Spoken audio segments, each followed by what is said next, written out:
بسم اللہ الرحمن الرحیم۔ حضور نبی کریم علیہ الصلاۃ والسلام کی احادیث طیبہ کے اس درس میں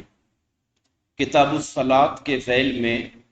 قنوت کا بیان، جسے ہم وتروں میں دعائے قنوت کہتے ہیں، لغوی طور پر یعنی اگر ہم لفظی معنی دیکھیں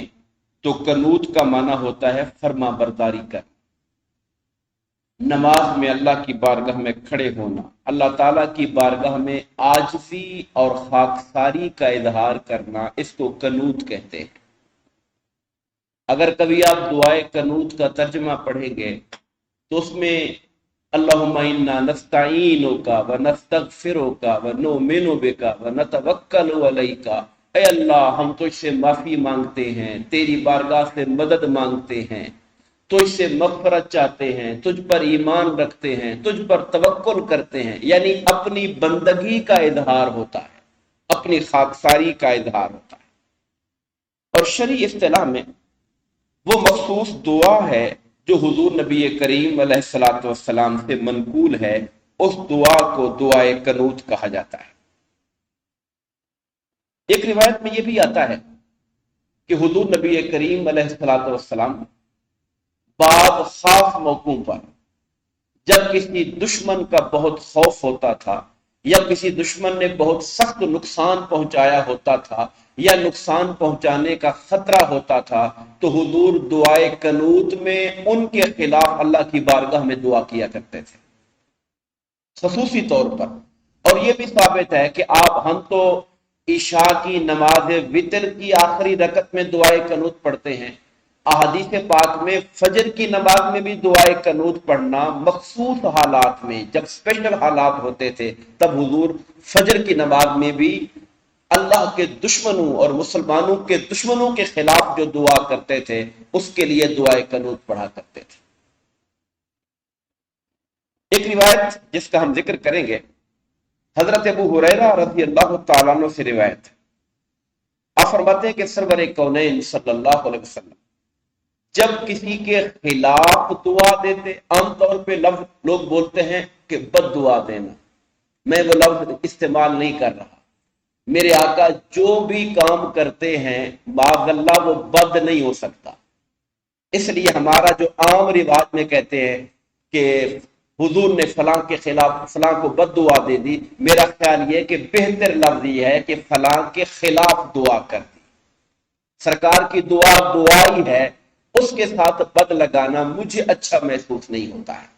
یوں کہنا چاہیے حضور نے کسی کے حق میں دعا کر دی یا کسی کے خلاف دعا کر دی۔ تو آپ فرماتے ہیں، ابو ہریرہ فرماتے ہیں جب حضور کسی کے خلاف دعا کرنے کا ارادہ کرتے یا کسی کے حق میں دعا کرنے کا ارادہ کرتے تو رکوع کے بعد دعائے قنوت پڑھتے۔ اب یہ قنوت کے وقت میں اختلاف ہے۔ ہمارے امام اعظم ابو حنیفہ رحمۃ اللہ تعالی علیہ ان احادیث پاک کو ترجیح دیتے ہیں جن میں رکوع سے پہلے قنوت پڑھتے ہیں، جیسا کہ ہم وتر میں آپ جانتے ہیں تکبیر کہہ کے دعائے قنوت پڑھتے ہیں اور پھر رکوع میں تکبیر کہہ کے چلے جاتے ہیں۔ روایات میں یہ جو روایت میں پڑھ رہا ہوں اس میں یہ آیا ہے کہ آپ رکوع میں جا کر دعائے قنوت پڑھا کرتے تھے، سبحان ربی العظیم پڑھ کر پھر آپ دعائے قنوت پڑھا کرتے تھے۔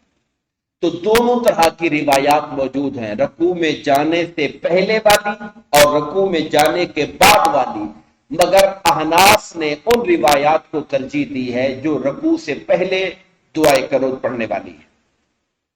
تو کہتے تو حضور رکوع کے بعد قنوت پڑھتے، جبکہ بعض وقت جب کہ آپ سمع اللہ لمن حمدہ ربنا ولک الحمد کہہ لیتے تو پھر یہ دعا کرتے تھے، یعنی رکوع کے اندر بھی دعا کرنے کا ذکر ہے اور رکوع کے بعد سمع اللہ لمن حمدہ ربنا ولک الحمد پڑھ کر کھڑے ہو کر بھی دعائے قنوت پڑھنے کا ذکر ہے۔ تو آپ کی ایک دعا میں سے ایک دعا یہ تھی، اللہم انجل ولید بن الولید، اے اللہ ولید بن ولید کو نجات دے۔ یہ کون ہے؟ یہ خالد بن ولید کے بھائی ہیں ولید بن ولید۔ یہ بدر میں مسلمانوں کے قیدی بنے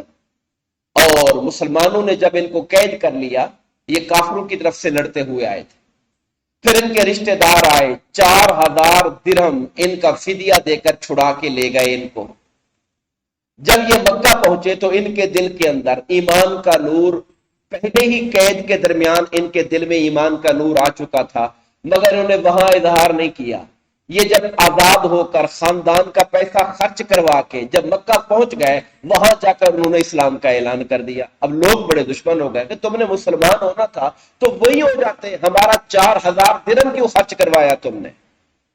تو انہوں نے کہا کہ میرا دل نہیں مانتا تھا کہ میں قید کی حالت میں اسلام قبول کروں۔ بندہ قیدی ہوتا ہے تو مجبور ہوتا ہے۔ لوگ کہہ سکتے ہیں کہ دل میں اسلام شاید شوق نہیں تھا، قید سے نکلنے کے لیے اسلام قبول کر لیا، تو میں نے یہ قبول نہیں کیا۔ میں نے کہا چھوٹ کے اپنے گھر جاؤں گا، پھر گھر جا کر سچے دل کے ساتھ حضور پر ایمان کا میں اعلان کروں گا۔ اب انہوں نے اعلان تو کر دیا، مگر خاندان والوں نے ان کو قید کر دیا، اپنے گھر میں ان کو قید کر دیا۔ تو حضور نے ان کے حق میں دعا کی، اے اللہ ولید ابن ولید کو نجات عطا کر تاکہ قید سے چھوٹے اور جو سرزمین مدینہ ہے وہاں پر آئے۔ اسی طرح سلمہ ابن حشام، اور سلمہ ابن حشام کو نجات دے۔ یہ کون تھا؟ یہ ابو جہل کا سگا بھائی تھا۔ ابو جہل کا نام عمر بن حشام ہے اور یہ ان کا بھائی تھا سلمہ بن حشام۔ یہ بھی مسلمان ہو گیا تھا شروع میں، مگر بھائی اس کا سخت دشمن تھا، ابو جہل تھا، تو بھائی نے اس کو بھی قید کر دیا۔ تو حضور اس کے حق میں بھی دعا کرتے تھے کہ یا اللہ سلمہ بن حشام کو بھی نجات دے۔ اور ایک عیاش بن ابی ربیہ تھے، یہ بھی ابتدا میں مسلمان ہو گئے تھے، مگر کافروں کے چونکہ قریبی رشتہ داروں میں سے تھے، سرداروں کے، انہوں نے اپنی رسوائی کو بچانے کے لیے کہ ہمارے گھر کا بندہ مسلمان ہو گیا ہے، ان کو بھی سخت قید میں ڈالا ہوا تھا۔ تو حضور نبی کریم دعائے قنوت میں ان کے لیے دعا کرتے تھے، ان کے حق میں کہ یا اللہ ان کو نجات عطا فرما دے، ان کو رہائی عطا فرما دے۔ اور اللہم اشد وطأتک علی مدر واجعلھا سنین کسنین یوسف۔ اور پھر قبیلہ مدر تھا جو مسلمانوں کو سخت خلاف تھا، مسلمانوں کو نقصان پہنچاتا تھا، مسلمان کہیں سے گزرتے تھے ان پہ ظلم کرتے تھے، تو حضور نے ان کے خلاف دعا کی کہ یا اللہ قبیلہ مدر پر تو اپنا سخت عذاب نازل کر، اور اس عذاب کو ان پر قحط کی صورت میں نازل کر، جیسا قحط جو یوسف علیہ السلام کے زمانے میں قوم مصر کے اوپر نازل ہوا تھا۔ تو حضور نے قوم مضر کے خلاف دعا کی۔ اسی طرح 70 صحابہ کرام جو عالم صحابہ، حافظ قاری صحابہ تھے، ان کو کچھ قبیلوں کے لوگ لے کر گئے کہ جی ہمارے علاقے میں بھیجے تاکہ یہ اسلام کی تبلیغ کریں، مگر رستے میں بدبختوں نے 70 کے 70 کو شہید کر دیا۔ ایک بیر معونہ تھا، کنواں تھا بیر معونہ، وہاں پر گھیرے میں لے لیا علاقے کے لوگوں نے، اور میرے آقا کے بھیجے گئے 70 حافظ صحابہ کرام کو انہوں نے وہاں پر شہید کر دیا۔ ایک مشکل سے زخمی حالت میں زندہ بچے، اور انہوں نے آ کے واپس اپنا حال بتایا کہ ہمارے ساتھ یہ ہوا، تو حضور کے دل کو شدید دکھ پہنچا، اور آپ ان کے خلاف بھی دعا کرتے تھے دعائے قنوت کے اندر۔ اب یہاں پر ایک اگلے الفاظ آتے ہیں کہ یہ دعا آپ بآواز بلند کرتے تھے، یعنی قنوت پڑھتے ہوئے جب آپ ان کے خلاف دعا کرتے تو آپ کی آواز اونچی ہو جایا کرتی تھی، اور کسی نماز میں آپ یہ بھی کہتے تھے کہ اے اللہ فلاں پہ لعنت کر دے، فلاں پہ لعنت کر دے۔ اللہ تبارک و تعالیٰ نے حضور نبی کریم علیہ الصلوۃ والسلام کے پاس جبرائیل امین کو بھیجا تھا، میرے حبیب ہم نے آپ کو لعنت کرنے والا نہیں، ہم نے آپ کو رحمت کرنے والا بنا کے بھیجا ہے۔ میرے محبوب آپ لوگوں کو تو نام لے کر ان کے خلاف لعنت کی دعا نہ کریں، ان کے لیے ہدایت اور رحمت کی دعا کریں کہ اللہ تعالیٰ ان کو توفیق دے کہ وہ ایمان اور اسلام کی طرف آئیں، اور اسلام کے دائرے میں آ کر اپنا جو ہدایت کا سفر ہے وہ شروع کرے، تاکہ آنے والے وقت کے اندر اسلام کا سہارا بنے، مسلمانوں کے لیے طاقت بنے اور اسلام کو آگے لے کر جانے والے بنے۔ میں انہی کلمات پر اتباع کرتا ہوں، دعا فرمائیں اللہ تبارک و تعالی ہم سب کو آقا کریم علیہ الصلوۃ والسلام کی سیرت طیبہ پر عمل کی توفیق عطا فرمائے، آمین۔ وما علینا الا البلاغ المبین۔